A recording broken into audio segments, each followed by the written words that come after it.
Regina was dangling Aaron in front of me on purpose. I knew how this would be settled in the animal world.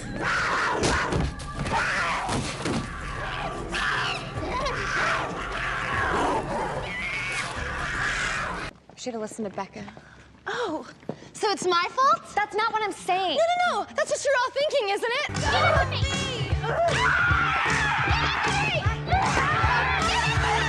Superstar. I wouldn't say superstar anymore because some people might say that you super suck. The story of a nobody. Don't listen to the names that people call you. Mom, can you pick me up? I'm scared. Janice Ian Dyke. Oh, that's original. You need a function. Hey, that's only okay when I say it. Did you write this? No, I swear. Then you told somebody. She told. What's your problem? You really want to know what my problem is? No, that was a rhetorical question. I don't want to know anything from you. We are not friends anymore. Oh. We are officially over. Oh, rats.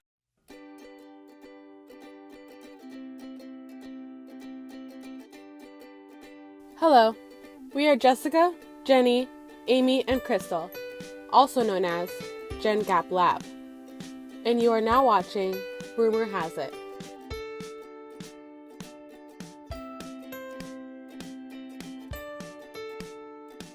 Conflicts among adolescents are inevitable. In fact, research shows that the average adolescent will be involved in 7 conflicts a day. Larson, 1993. But how do adolescents resolve their conflicts? We are going to examine how adolescents move toward navigating their conflicts by using the attributional approach of responsibility. In a study conducted by Dr. Whitney Scott in 2008, Scott examined the communication strategies and attribution of responsibilities that arose during conflicts between young adolescents. Scott hypothesized that adolescents who attribute self-responsibility during conflicts will be more likely to choose an integrative method of conflict resolution, while those who attribute other responsibility during conflicts may be less likely to choose an integrative method of conflict resolution. The attributional approach involves the attribution of responsibility that a young adolescent may assign or accept when attempting to resolve conflict. In other words, who is at fault, who is to blame, or who did it?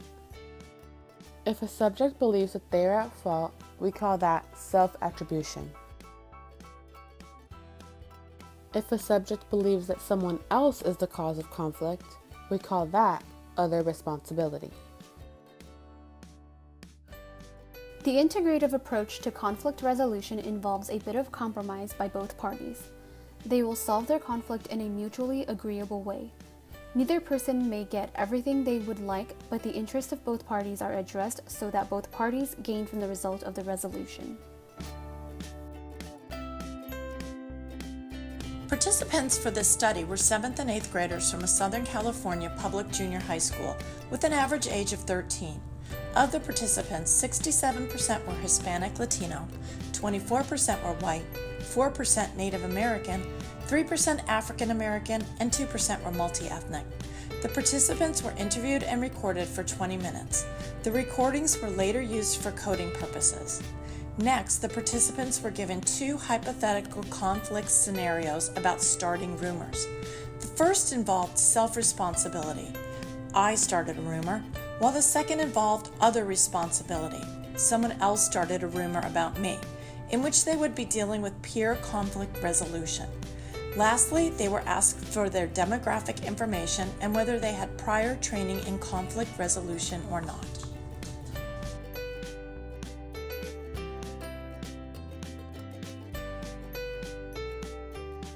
I heard that Katie likes Michael, and she's hoping he asks her to prom. Oh my God! I can't believe it! I have to tell everyone, especially Michael! Regina, what did you just say? I never said that. Are you starting rumors about me?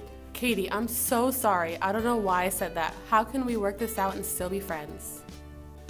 In this hypothetical conflict scenario, Regina admits to starting a rumor about Katie, using the attribution approach for conflict resolution. Regina has accepted self-responsibility for this particular conflict. According to Scott's hypotheses, she is more likely to choose an integrative method of conflict resolution. But what about Katie? She views this conflict as other responsibility. In Scott's hypotheses, Katie would be less likely to engage in an integrative approach to conflict resolution. The hypothesis that Scott proposed was supported by this study, which shows that attributions are an important element in conflict resolutions. When adolescents view themselves as responsible for causing conflict, they are more willing to use an integrative method of communication. However, when they believe another to be responsible for a conflict, they are less motivated to use an integrative method of communication to resolve conflicts. According to the graph, 82% of students preferred an integrative strategy when resolving conflicts if it was self-started. 18% of students resulted to integrative strategies when it was reported that others started a rumor. One limitation is that the study relied on self-reports of conflict resolution, which may be different from students' actual behavior in real life, such as students responding in a manner which they believe to be socially acceptable and perhaps not exactly how they really may have responded. The social impact of Scott's study may be that teachers and professionals will better understand why adolescents do or do not choose to use integrative strategies to resolve conflicts. The findings from Scott's studies could be used in conflict resolution training in the future. In addition, a focus on whether the attribution theory may be a skill too cognitively difficult for adolescents to achieve should also be considered.